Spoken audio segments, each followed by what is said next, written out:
Happy New Year. Happy New Year. I know this is the second week, but it's still a new year. So, Happy New Year. I have always been a hopeless romantic.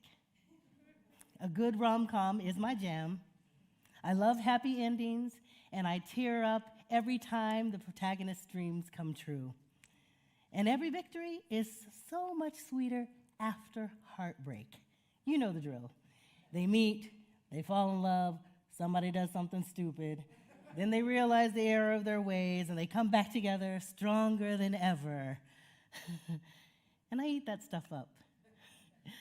I mean, the journey is so satisfying. It's a welcome escape, a fantasy. But when it comes to real life, my reality, that happy ending seems so far away. Life is such a slow burn, and there's no fast forwarding to the good part. Does anybody here relate to that, right? In our last series, we encouraged you to dream, to be awake and aware of your dreams, to sow joy, to dream of a better world, to persevere towards the light. So, to kick off the new year, we decided that it would be fun to talk about what it's like when life disrupts those dreams. Doesn't that sound fun? Hey, yeah. Well, when we're going through it, knowing that it's all going to work out in the end doesn't really give us the warm and fuzzies, does it? Whether it's losing your job, losing your dream job, or losing your survival job, a breakup you didn't see coming, or a breakup you knew was inevitable. Sitting on the either side of the glass in a prison, unable to change your loved one's situation or your situation. Seeing your child make the very mistake you tried to teach them to avoid, and witnessing them deal with the ramifications. Watching them as they close the casket. Heartbreak can be so painful, and you don't think you can make it through the next minute, but somehow you do. How do we go on when our hopes and dreams appear to be unraveling? Who are we when life upends our identity, when our path disappears or is blocked? Does the disruption mean the end of our dreams, or it is a new beginning? Is there anything too hard for God? Is it ever too late? Can things turn around? How do we find joy after the things we feared most have occurred? The Bible is filled with stories of people struggling with challenges, fears, failures, and doubts. Stories of ordinary people who go on to do extraordinary things despite their circumstances. Now let's consider this journey of Abraham and Sarah. In Genesis 18, God appears to Abraham and makes a proclamation that completely surprises Sarah. I will surely return to you about this time next year, and Sarah, your wife, will have a son. Now Sarah was listening at the entrance of the tent, which was behind him. Abraham and Sarah were already very old, and Sarah was past the age of childbearing. So Sarah laughed to herself as she thought, after I am worn out and my Lord is old, now will I have this pleasure? Then the Lord said to Abraham, why did Sarah laugh and say, will I really have a child now that I am old? Is anything too hard for the Lord? I will return to you at the appointed time next year, and Sarah will have a son. Sarah was afraid, so she said, I did not laugh. But he said, yes, you did laugh. Well, can you blame her? I mean, Sarah was about 90 years old, and Abraham was about 100. Yeah, God have mercy. I thought at 30 I was too old to have a child, but and this wasn't the first time that God had said that they would have children. But decades had passed, and she had given up her dream of having a child of her own. In fact, she had already taken matters into her own hands. Now, this is a problematic story. And for those of you not familiar, I want to give you a content heads up. Some aspects of this story, and some others that I'm going to share today may be triggering. They cover miscarriages, they cover surrogacy, both consensual and non-consensual. They cover miscarriages and loss and grief. And I will try to cover these things with care and sensitivity and encourage you to practice self-care as you listen. Now, I took issue with some of Sarah and Abraham's actions, and as I struggled with this text, which is absolutely troubling at times, I voiced my concerns to some of my colleagues, and they shared some context that is helpful when tackling stories in the Old Testament. Reverend Josh shared this perspective. He said, God is patient with us as we progress through time. God knows human transformation and understanding is also a slow burn.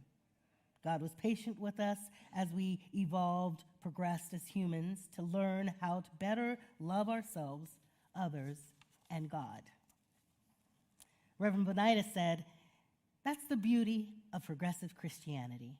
I'm glad that we have regressed and that things which were once normalized are no longer sanctioned.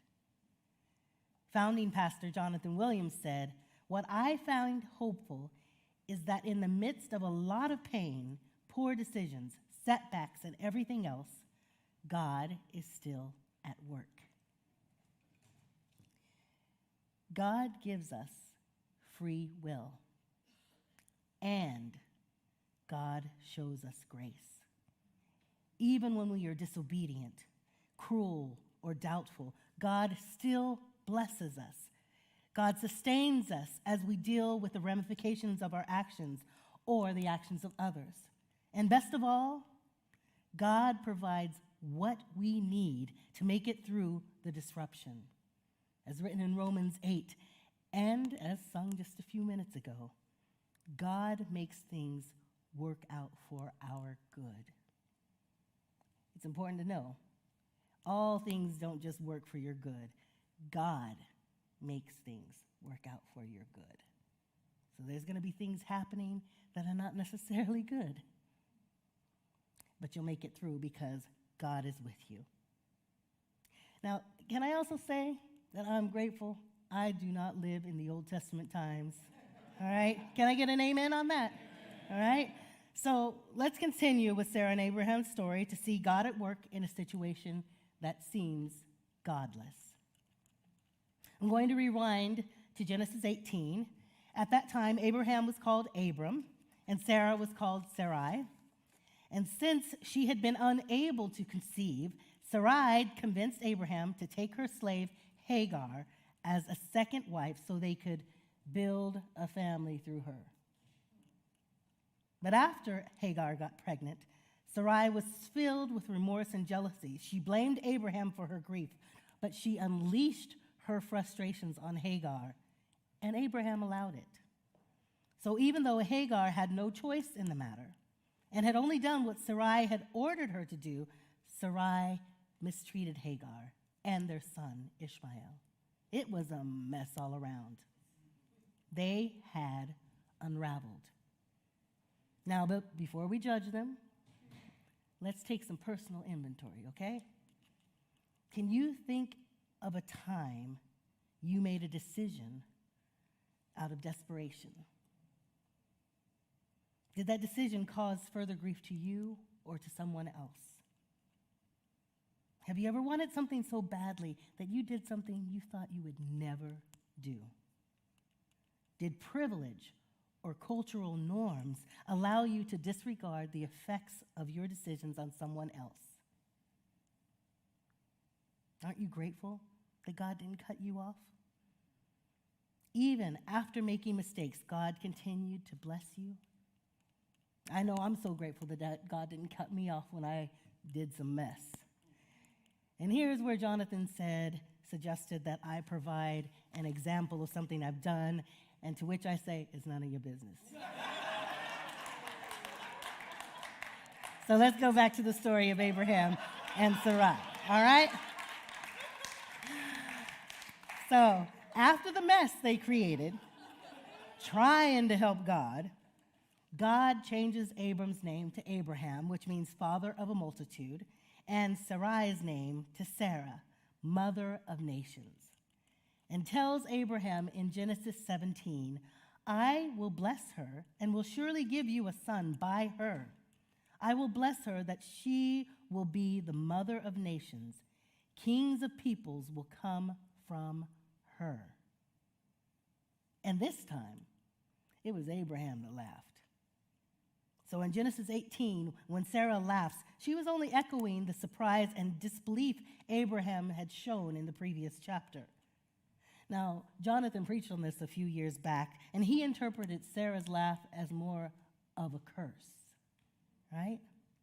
He says, we have to remember her state. She's old. She's literally wearing a house coat and walking around with a chair that has the tennis balls on the bottom so that she doesn't slip, right? This isn't a laugh of joy, it's a laugh of anger, which goes to show that God can bless us even when we don't believe, that our prayers can be answered, our dreams can come to fruition, even when we think it's too late. It also shows that God is bigger than our anger, bigger than our problems, bigger than our questions. God knows Sarah is mocking them. Girl, you know you laughed. Now watch what I do next, right? Let's read on to Genesis 21. Now the Lord was gracious to Sarah. She became pregnant and bore a son. Abraham was 100 years old when his son Isaac was born. So at the age of 90, Sarah experienced the joy of motherhood. And after she gives birth, she goes on to say, God has brought me laughter, and everyone who hears about this will laugh with me. And like a good rom-com, they lived happily ever after. Not. Right? There is so much to unpack in their story. I can't even come close to covering it in the hour that they allotted for this sermon. Oh, hour? No, 45 minutes? No. It's not going to be that long, y'all. Not going to be that long. I want to focus, so it's not an hour long. I want to focus on unexpected joy and surprise. What does joy mean to you? What does it mean to you? Brene Brown, a professor, author, podcast host, and one of Forefront's favorite people to quote, she says, we simply cannot know joy without embracing vulnerability. And the way to do that is to focus on gratitude, not fear. The good news is that joy collected over time fuels resilience, ensuring we'll have reservoirs of emotional strength when hard things happen. Reservoirs of emotional strength when hard things happen. Here's another story of unexpected joy, and I received permission from those involved to share this. In early 2002, my youngest sister told our family she was pregnant. She was certain she was not ready for the responsibility of having a child, and was even more certain that there was a family that God had chosen to raise her child. She found an adoption agency that helped with open adoptions. Marissa wanted to be involved in the child's life and for the child to know her as well as our family. And as the months went by, our family tried to come up with a contingency plan. Maybe I could raise Naomi with my daughter, Lorette, or maybe my sister, Andrea, could help raise her.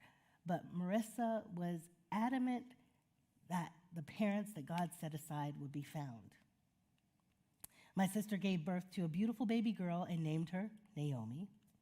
And the agency introduced her to a lovely couple, but after meeting them, Rissa did not think that they were the couple God had in mind. The social worker scolded her, accused her of being insensitive, and said if she didn't choose that couple, she needed to find another agency.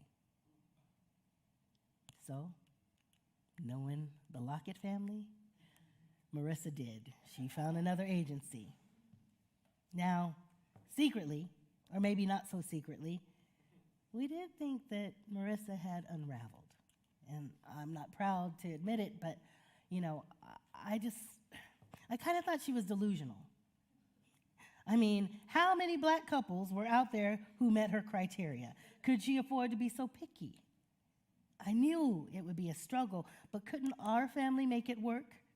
How could she be so certain?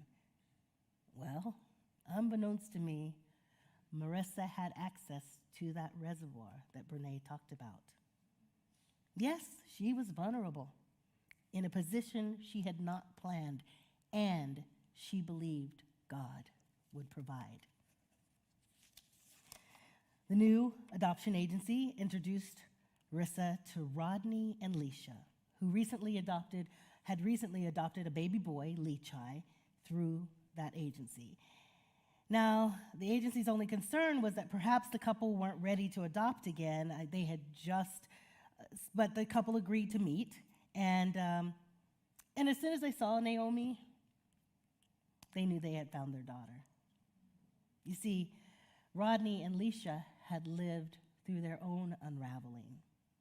For years, they had tried to have children and had miscarried several times. Rodney had a son, Imani, from a previous relationship, but their dream of having children together seemed impossible. Their unexpected joy, expanding their family through adoption. My family's unexpected joy, Leisha and Rodney adopting our beautiful, precious Naomi. We attended the adoption ceremony where she was renamed Ela Naomi, and our families experienced a phenomenal bond. That day at Spence Chapin Agency, our family expanded. I gained a brother, a sister, and 2 nephews. And a few years after adopting Ela, they adopted a 3rd child, Chyla, and I gained another niece. And best of all, we never had to wonder how Ela was doing. Rodney and Leisha welcomed us into their lives with such grace and love.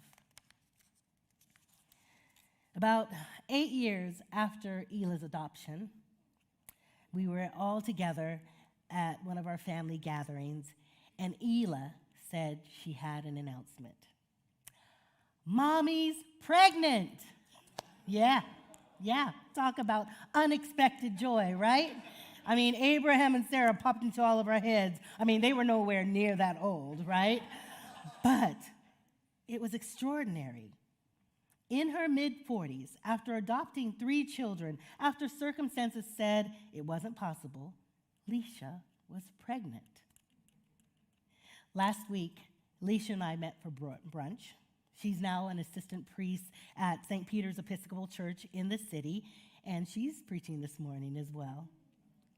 We caught up on recent events and eventually started talking about my sermon, and I asked her if she laughed when she found out she was pregnant again.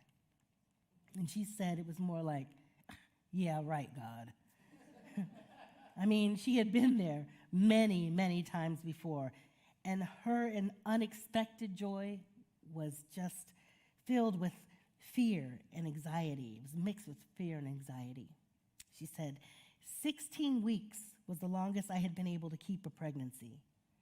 I made it past that milestone and prayed to get to the next. It was so scary, especially once the kids knew. I just kept praying, God, please help me keep these babies. I cannot put these little ones through the loss of a baby. You see, all the conditions that Leisha had in her previous miscarriages still existed. Plus, given her age, it was a high-risk pregnancy. Eventually, she had to go on bed rest. She would affirm herself, speaking life. This is real. This is true. I'm going to hold on and act on that truth. And despite trying to be positive, fear would remain under the surface. The morning of the delivery, as Leisha sat on the edge of the gurney waiting for her epidural to be administered, a woman she did not know just walked up to her and held her without saying a word. Leisha said that after that, the fear was gone. She never saw that woman again, and she muses that she might have been an angel. I agree that it was. And once that fear left, joy washed over her. And a few moments later, their third prince, Ade, was born. Ade is now in the 8th grade. Chyla is in 10th. Do we have a picture of him? Let's show the, yes. No, wait, no, go to the other one. Yeah, that one, yes. So this is when they were first born. Oh, did they show that earlier? Probably. Okay. Angela, you're not supposed to be turning around looking at the slides. You know, it's easier said than done. All right, so yeah, that was them there. This is them now. You were right, Sean. Sorry. Trying to help Ike. Okay. Ade is now in the 8th grade. Chyla is in 10th. Ela is a full-grown woman in her little jean jacket right there. She's working as an assistant director of skating at Figure Skating in Harlem, Inc. And Leachai just graduated from Tufts University. Rodney's son, Imani, has a son of his own. So now Rodney and Leisha are grandparents and are still madly in love with each other. Now, their love story would make an excellent rom-com. God provides. It may not look like we imagined. It may not happen in our lifetime. There may be moments of doubt, fear, anger, hurt, loss, and bewilderment, but the truth remains. We prevail. Just keep breathing. October 10th, 2010 was a moment of unexpected joy for me. I went to my friend's housewarming party, and she introduced me to this tall, lanky man with an infectious smile. I was in my mid-40s and was not looking for a relationship. But I remember thinking, is he husband material? Then laughing to myself. You know, some of us single women remember what that's like, right? Every time you meet somebody, you're like, I wonder, is that going anywhere? Even no matter how independent we say we are. I played it cool, though. Over the next year, I would see him from time to time, and we would chat, and each time I would leave thinking, could it be possible? And each time I would dismiss the thought with a laugh. I mean, I had written off the possibility of finding a soulmate. I was capable of taking care of myself and my daughter. I didn't need any help. I had Jesus. That's all I needed. But God had something else in mind. Eventually, we began to date, and in 2013, we were married. Look at us. Oh, love that. What a beautiful day. You know, I had written off the possibility of whatever. I've got past that, all right. Yeah. For the first time in my life, I had a true partner. I had a man that I could pray with and play with. Now, many of you knew Pierre. He's the person that introduced me to Forefront. He was funny, kind, faithful, and honest. He was a loving father, a dedicated son, an amazing artist, and was a blessing to everyone who called him friend. I laughed so much with him.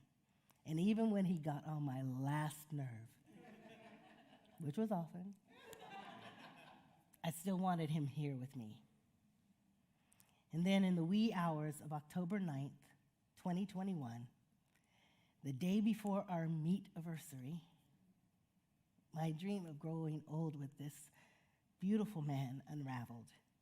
And I stood outside the doors of the ER at Methodist Hospital, helpless, as a team of doctors worked feverishly to revive my husband. Pierre's death unraveled me.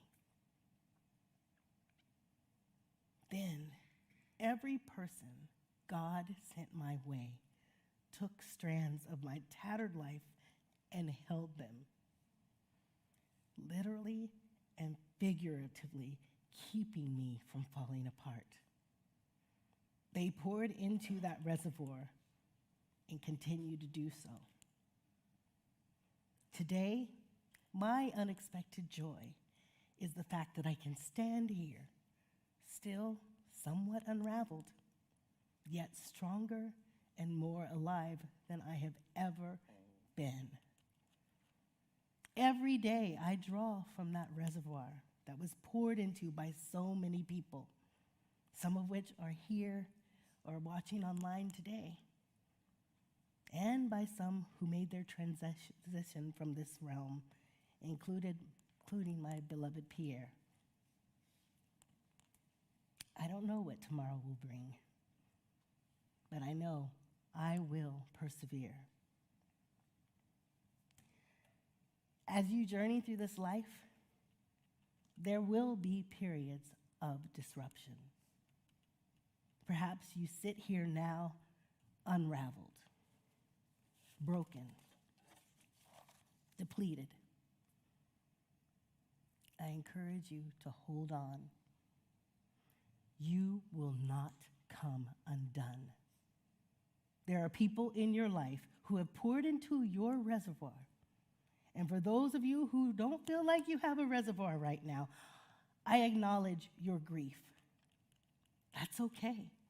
You are feeling what you have to feel right now. When you're ready, I encourage you to think of something, anything you have to be grateful for, no matter how small it may be. That will be the start of filling your reservoir. Now, maybe you think this message is ridiculous, and you're wrong.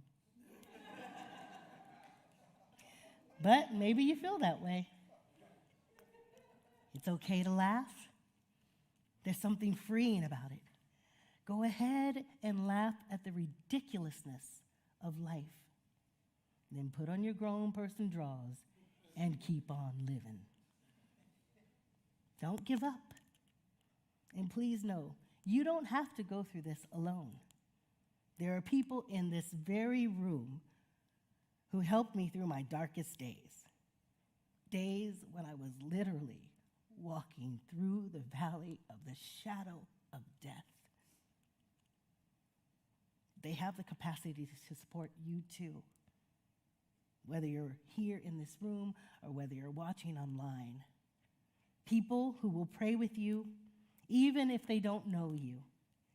People who will try to help you find the resources you need to make it through your current disruption.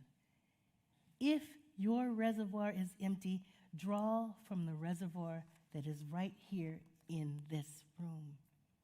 It's right here for you now. God is here. Love is here. Healing is here. Hope is here. Joy is here. Open your heart, mind, and spirit. Just visualize yourself drawing from that well, reviving yourself with the soothing water of life. Joy. Stop trying to fix it. It's bigger than you, and you do not have to struggle alone. It's not an accident that you are here, hearing this sermon right now. Trust that God is at work in the middle of your pain. I dare you. I triple dog dare you to let go and let God. Amen? Amen.